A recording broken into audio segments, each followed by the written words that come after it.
Hi everyone, I gave you already Avad, a verse a day, food for your soul. This time, food for our brain.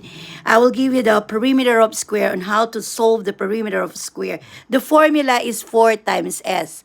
So we know that square are equal sides, have equal sides. So what are we going to do is to solve for the perimeter. Perimeter actually is the distance around a polygon. So we will need to multiply um, uh, 16 centimeter by 4. It's because they are equal sides.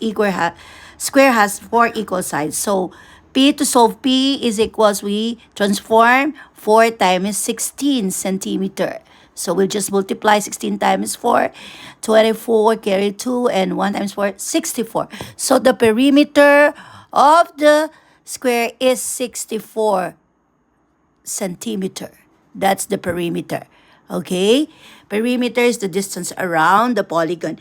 You can use this when you are measuring the perimeter of your lot if it's square lot. I mean the lot is really square. You can get the perimeter of it by just getting the one side of it. But then if it's not a square, you can measure all the sides of it to get the perimeter. Perimeter is the distance around a polygon. Tomorrow I'm going to teach you also how to get the area. Area is the space inside. So every day I'm giving information, I'm giving a lot of insights, wisdom, experiences, positivity, and sa mga nakakadaan po ng aking YouTube channel, thank you so much. I do appreciate yung mga 150 na daragdagan siya everyday. Actually, hindi yung nadaragdagan yung nakakapanood, no?